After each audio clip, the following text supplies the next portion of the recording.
My name is Greg Glenn, and a lot of you folks may know me. I've been in the LMR business for 30 years. I can mention Delta Communications, Motorola. Some of the folks here probably remember those days. Today I'm here to represent Safer Buildings. I'm with a company called Solid Technologies. We manufacture distributed antenna systems, and Safer Buildings is a industry group that is kind of a culmination. Most of you remember Jack Daniel. About 4 years ago, 5 years ago, Jack and I and Kevin and Bob and some of these other folks, we started a conversation about how we were going to deal with the in-building situations that we have. We know that the public safety community as a whole doesn't really have a bunch of money to spend on this. We also know that the carrier community is building out huge systems that, unfortunately, in a lot of situations, are causing interference to existing public safety coverage, but also can be leveraged to provide public safety coverage. So, at any rate, Jack and I had talked about the product that Solid builds was really designed around the importance of being able to cover the public safety band, specifically 130 megs up to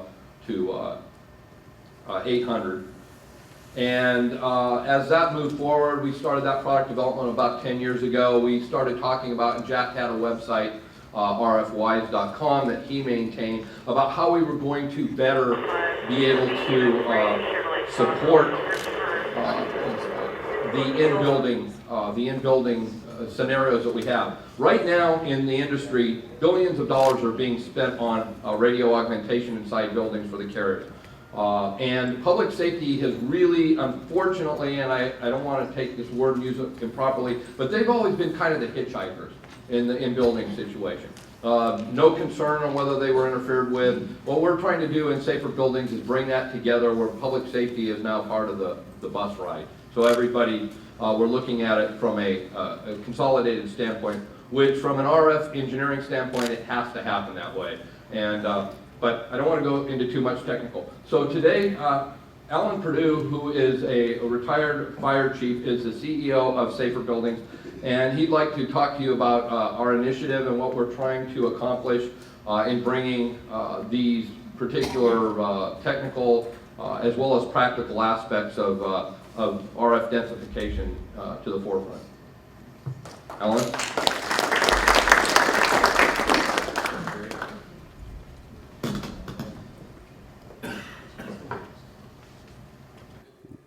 Okay.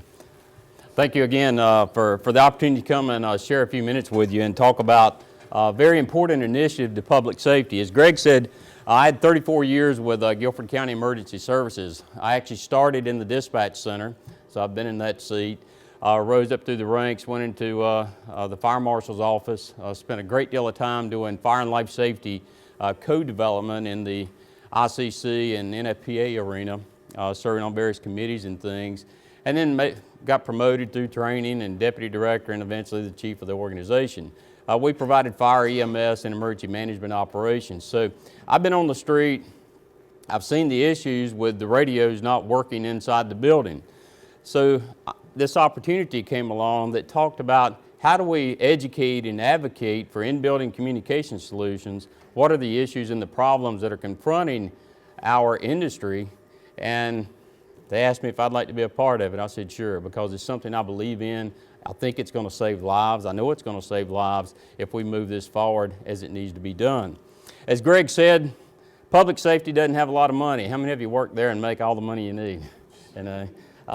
So it's very hard for us to do a lot of the things we need to do. But what I've seen through the code development side is we have to work with the industry as partners. We're not in this us against them. It's a partnership of trying to bring solutions to issues that impact our people's lives. So that's what Safer Buildings focuses on. I'm a little disadvantaged, I can't see my slide, but what we're going to talk about today is the critical need for in-building communications issues, why it's important. And I ask you, I want you to think about this. I want you to think about who's the most important person in your life. And it's usually a child or a spouse or somebody else. And think about when that person needs help, can they call for it? Can they get help when they need it, where they are, when they are? So we're going to talk about some objectives here, and I'm going to turn around so I make sure I see these. The first one is bring awareness to the need for public safety in-building communication solutions, familiarize you with the regulations that may impact the installation and operation of in-building solutions, and then determine your understanding of the code development process, which is probably varies. Am I going to mess you up standing here? So I'm going to ask a question. I want you to think about this. How familiar are you with the ICC and or NFPA codes and standards development processes? And I've done this in a couple of places, and typically up around 80 to 90% or higher is in the not familiar at all. So we're talking about a very critical system, and we don't know what the rules are to deal with this. So I asked this question, I said, who's important to you? And I'll bring a tagline from a carrier that walked around asking, can you hear me now? And I'm going to add our tagline to it, when I need you the most. Can a person make a call for 911 when they need help the most, and can 911 help them? So let's talk about the need. Right now, those of you that run 911 centers, how much revenue do you get from landline versus cellular lines of service? It used to be we got surcharge money on landlines at about 95% to cell. Have you seen a change in that? Do you see now that the predominant use is a cell device, a mobile device?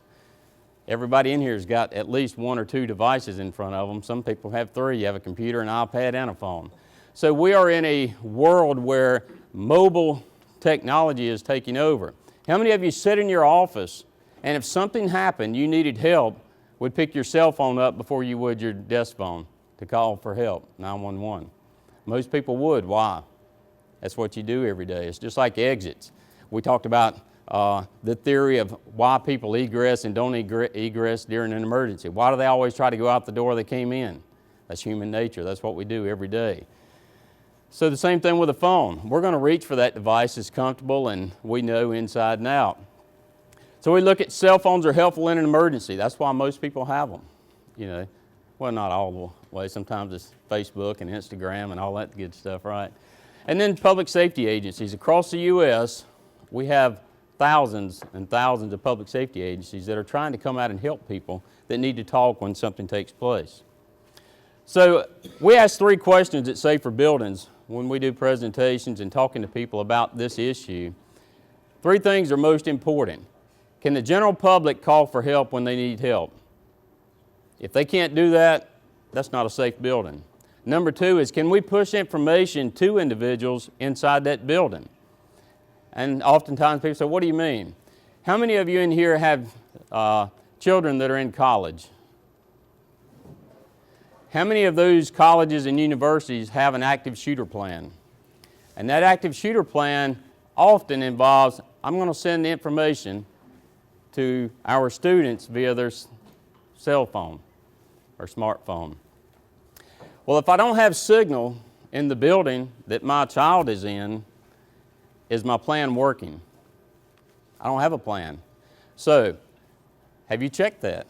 You know, I ask you as parents, have you checked to see that your child's buildings that they live and reside in and receive education in has coverage? That's a critical component.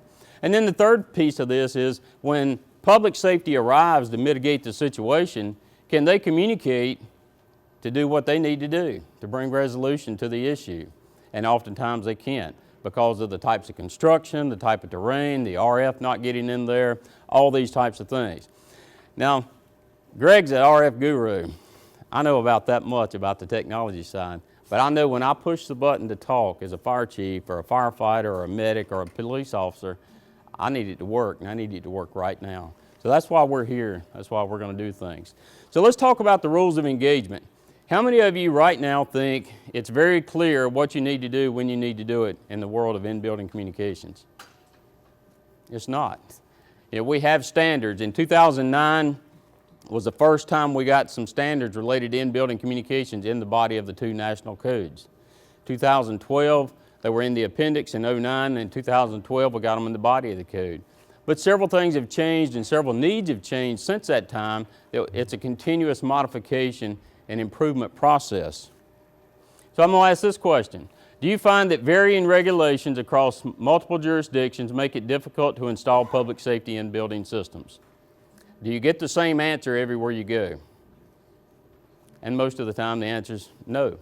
Because people understand things different, they interpret things different. So as Safer Buildings, what we're focused on is trying to bring a best practice plan to the table so that if you're in jurisdiction A, jurisdiction B, or jurisdiction C, that it's pretty much the same in how you install a system, who you need to notify, what types of things need to be done.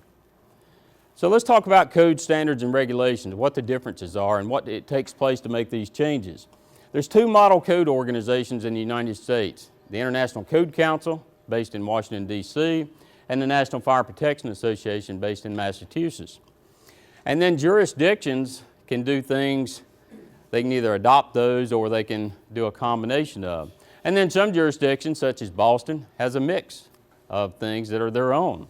And then we have the FCC, which Kevin talked about earlier, coming into the mix. So question 3. Have you experienced installations whereby the authority having jurisdiction was not familiar with the codes and standards related to public safety and building solutions? Does the AHJ understand what's in the code? It's a new item, and oftentimes they don't. That's not because they're not great AHJs. It just means that it's a new concept that they've not had the opportunity to work with. So they may be learning it at the same time you are as vendors. And as a jurisdiction, those of you that represent jurisdictions, are your guys, and when I say guys, I'm from the South, that's everybody, are they aware of it? So let's talk about the difference between codes, standards, and ordinances. A code is a requirement. It tells you thou shalt do something. So a jurisdiction either adopts a statewide code, as in here in California you have a state code, the International Fire Code. And then a local jurisdiction can modify that and make it a little stronger. In some states, you have what's called a mini-max code. You can't do any less than what the state code is, and you can't do any more than what the state code is. But you guys don't have that here in this area. Then standards are a level of quality achievement that is considered acceptable or desirable. NFPA 72 is a standard. The code tells you shall do it. The standard tells you how to do it. And the code can often have some requirements in it that tell you how to do things as well. And I'll talk about that here in a minute. And then we have ordinances. An ordinance is a law set forth by a governmental authority.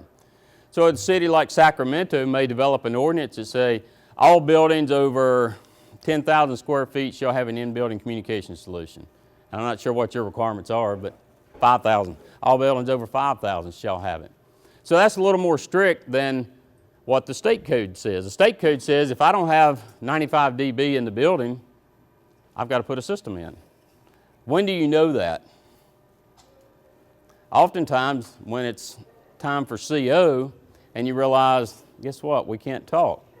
Well, from a building owner perspective and a building design construction perspective, that's really late in the game to come up and say, hey guys, we've got to put an in-building solution in.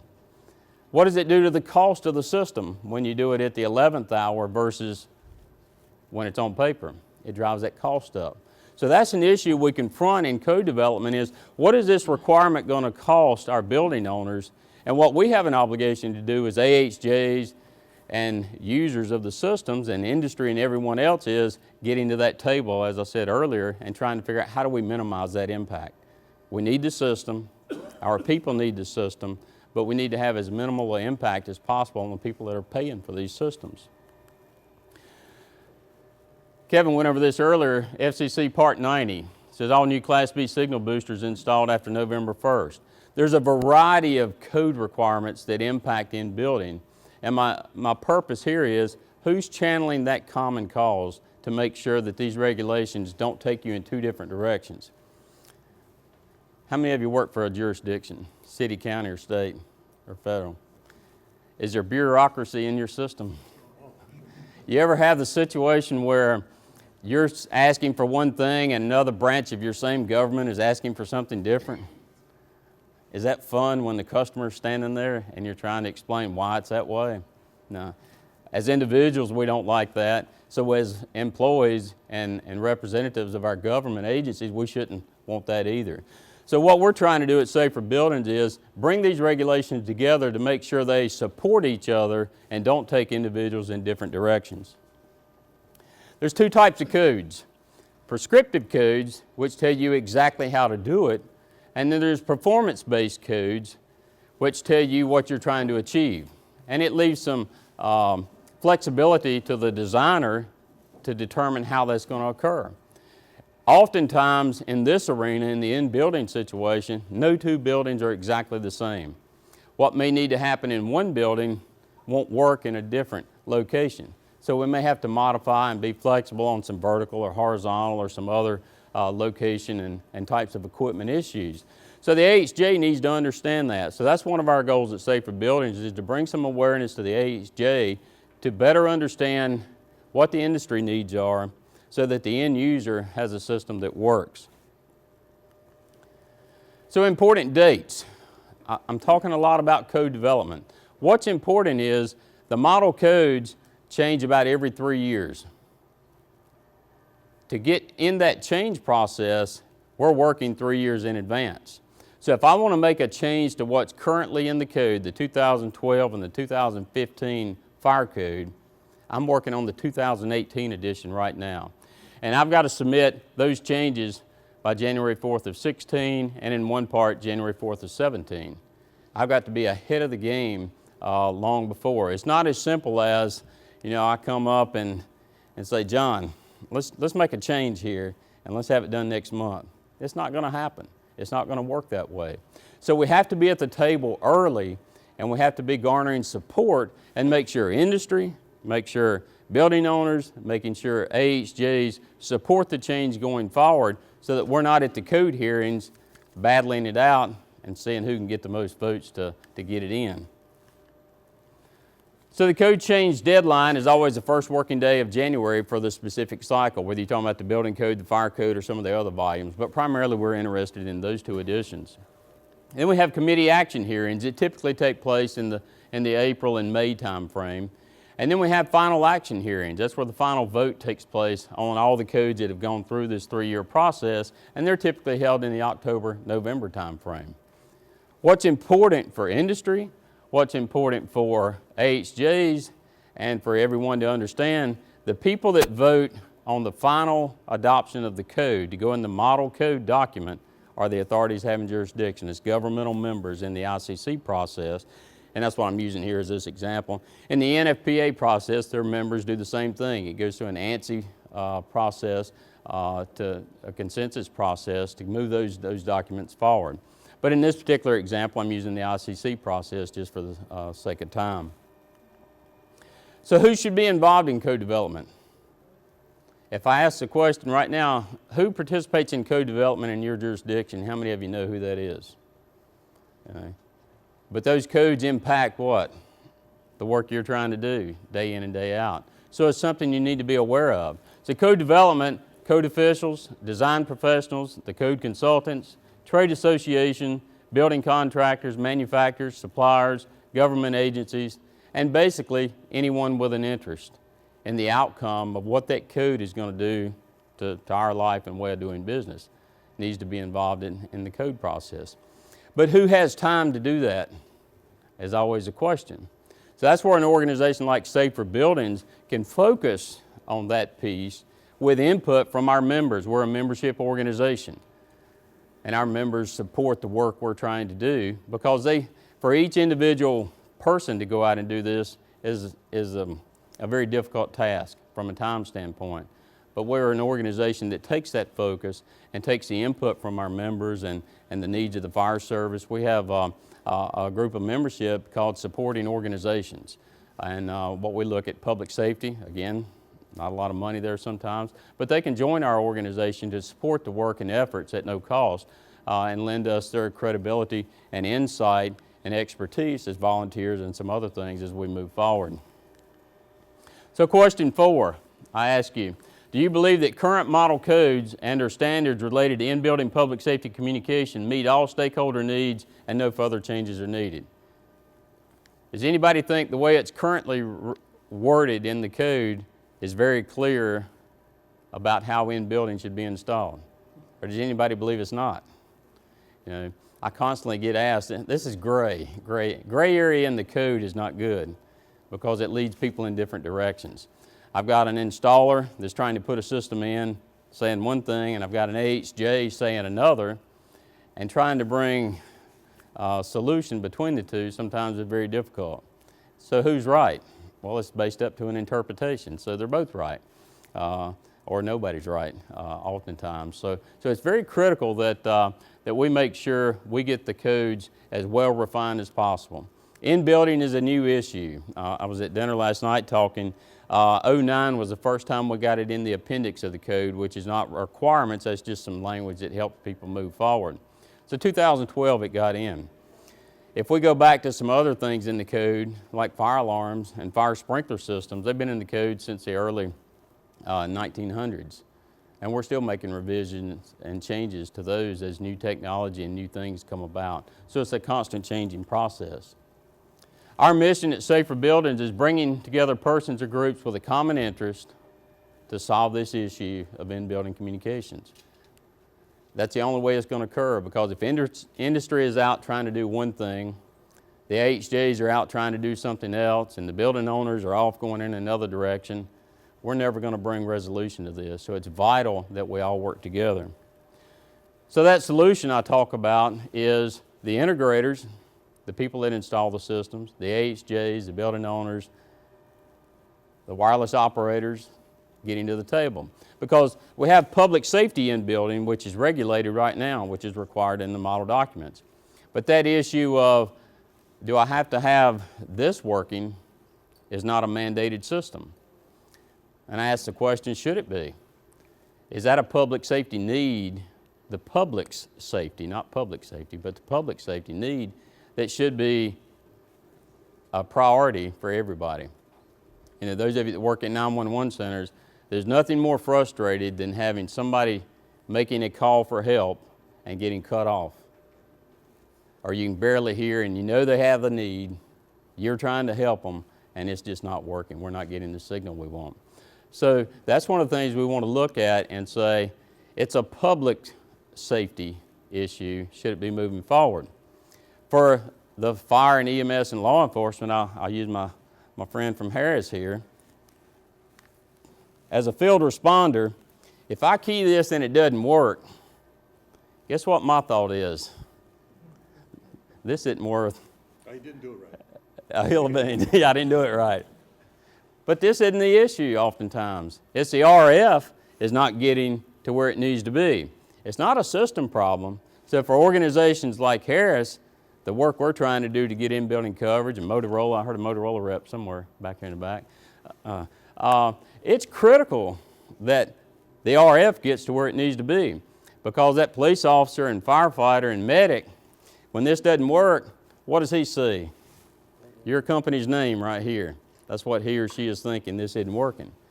But most times, that's not the case.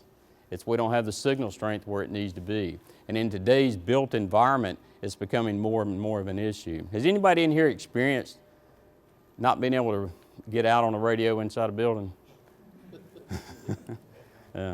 It happens every day in every jurisdiction somewhere. And it's not going to get better, because as new buildings go up, we not only block the building that was built, but guess what? We block the building beside it oftentimes. So it's a very critical issue. So what we're trying to do, instead of throwing hand grenades like that first slide talked about, we're trying to throw darts at the situation, be able to hit specific what the issues are, and create that win-win environment for all stakeholders so that we're all in this together and can solve the problem. So question 5 I ask is, do you believe that the quality of the system design, installation, and maintenance processes are a direct result of adopted codes and standards? Quality codes and standards that address the issues going forward. I've done some surveys with this, and about 90% say, yeah.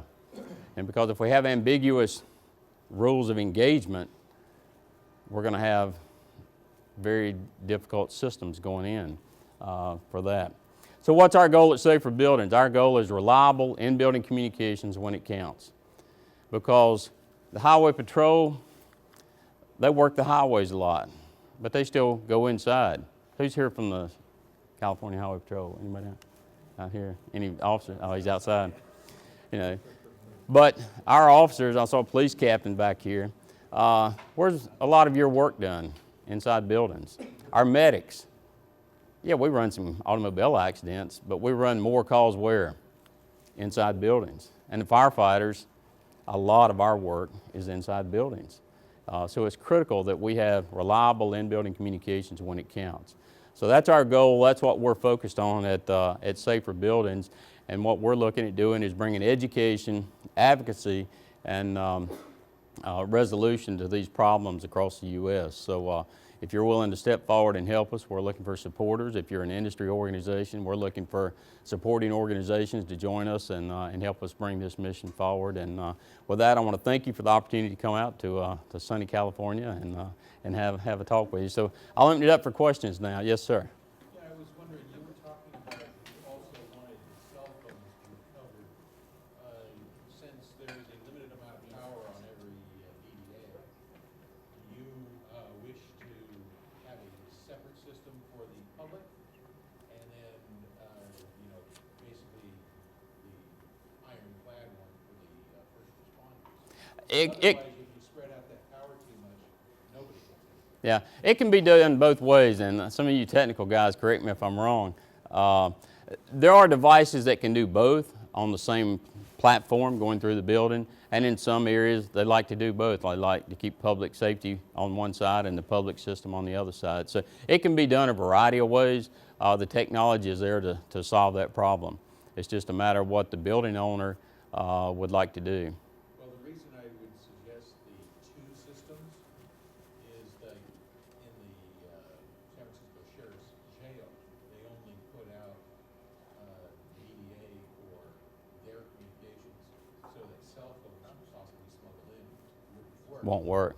There would also be that if, say, you're in the Hall of Justice building and you've heard that, hey, you know, terrorist from the Middle East came over with his cell phone bomb. Hey, turn off that switch, leave your guys able to communicate. He can no longer activate the bomb. So, Yeah, there's some unique. having this all in one system kind of gets me a little. Right. There's some unique challenges to that. You know, if I'm in a residential occupancy building, let's say in downtown LA, I was having this discussion with some building owners in New York. You know, if I have what I call high rent condos or apartments, and I walk in and this doesn't work, I'm not living there. You know, so the marketability of my building is contingent upon people being able to communicate, because everybody has got their face in one of these. So, in fact, my daughter, of Facebook, I said, "Are you on FacePlant?" You know, your face is planted, you know, in that device all the time. So, but yeah, you bring up an interesting point. There are situations in jails and government buildings where you may want some flexibility for that. But in some situations, like a hospital or whatever, you may want a different solution. So the key thing there is the technology available by the industry can solve the problem depending on what the building owner would like to do. Any other questions? Yes, sir. Well, I've been I'm a technical guy, and certainly we need to have good communications. I will channel Art McDowell, who used to say, when we had a radio that worked in 50% of the time in our car, we thought that was a godsend. Of course, that was 1948. But the thing is, the standards as written and the things that I've seen are very unrealistic. They have so many technical problems that if they were implemented that way, we're looking at problems. A good example is an architect who insisted that you could build a simplex VHF in-building repeater. I'd like to see that work. The second problem is as we proliferate more and more of these in-building systems, the noise floor of the donor sites goes up. Mm-hmm. And that causes impacts throughout the entire system. And the third problem is the building owners build the cheapest possible solution they can that they get away with, and they don't maintain it. And and when it turns into a power oscillator, it takes out entire systems without mentioning San Francisco, Oakland, any large trunk system. When a power amplifier goes off and wipes out your control channel, you lose your whole system. Yet the people owning this system have no clue in maintaining it. So, and the standard requires an FCC first-class license. They haven't granted those in 20 years. 20 years, yeah. So I'm basically going to go back and I'm going to tell Mike Newman, my boss at CSI, that we should join Safer Buildings. We're already in ANSI and TIA standards, but we really need to look at the long-term impact of this technology, because it isn't just a matter of going to Radio Shack, buying a box and plugging it in. There's some really, really big problems with in-building systems that is going to cost a lot of money, and unfortunately in new buildings, the architect takes over everything, and I'll be kind and say they're clue impaired. Yeah, and you bring up, the whole point of our existence. When the first edition of the codes were adopted, it's a small group of individual public safety folks saying, we got a problem, and here's a little bit of information which can be dangerous sometimes going forward. But, we did the best we could. But now what we're trying to do is let's get the right people at the table. Let's get industry that's manufacturing the products. Let's get users that are installers that are installing the problem, that understand all these issues, and make sure we have it right. Because an in-building communication system is a public safety system just like a fire alarm system, just like a fire sprinkler system, just like the emergency lighting system of a building. In those, we've had years and years of experience of trying to get the design, installation, and maintenance requirements ironed out so that it's very clear what shall be done. We have a maintenance document in FPA 25 that tells us exactly how to maintain a fire alarm system every year, every month, 6-month and year intervals, what you have to do. Same thing with a fire sprinkler system. This in-building public safety communications is the same animal, so to speak. We just haven't got there yet. So we're in very early stages. So looking for people that have the expertise to help us refine that code is critical. If I can just comment, in my group, you don't ever want to say that's not standard because we'll bury you. We have the entire NFPA bookshelf. Mm-hmm. We have filing cabinets full of TIA, EIA, ANSI standards, IEEE standards. We're very big on public standards. But the real problem is writing the standard, getting it to the authority having jurisdiction, and then somehow getting the building owner that would rather put more marble in the lobby than do anything about improving communications. Mm-hmm. We face that same thing with fire sprinklers and fire alarms and everything else. They'll put granite countertops in, but won't put something that'll save their life in. So, been there, done that. Yes, Greg. One of the comments I wanted to make is the cellular carriers, believe it or not, and I've been doing this for a long time, starting in public safety, doing in-building stuff back with TXRX and JAC. The public safety, or correction, the cellular carriers actually will put in more hardened equipment than the public safety guys will, because they have a stake in making money off of that system. And there seems to be this fallacy that the carriers, and I'm not a carrier guy, I'm on a public safety guy side, and I had to deal with a lot of carrier interference problems. The problem is they put in these very hardened systems, but they also interfere with existing public safety coverage in buildings. And one of the things I think that, as Safer Buildings, is we need to understand the dynamic of everything that's going in that building. I came out of the LMR business doing, Mount Diablo. I did mountaintop communications design, building big, duplexers and combiners to put lots of stuff on mountaintops. And some of the other folks in here have done that, and we had interference problems then. And then I got into this business about 10 years ago. I said, oh, this will be great, right? I don't have to deal with 65,000 watt FM broadcast transmitters and low band and all this in building. But what I soon found out is that all the best practices we developed back in the 70s and 80s and 60s for lack of intermodulation, passive intermod problems, they were all those rules were broken in building in building environment. Really, I think a lot of this is about being able to bring that there are solutions. There are fiber DAS solutions that have separate amps for public safety, cellular, that are very, very good, very, very robust, very, very strong. However, we're still in this in this arena where you don't have one point of contact. You have one guy is developing a system for AT&T, Verizon, and of course now we have the C block for Verizon, LTE, and what's right next door to that? Public safety downlink at 700 meg.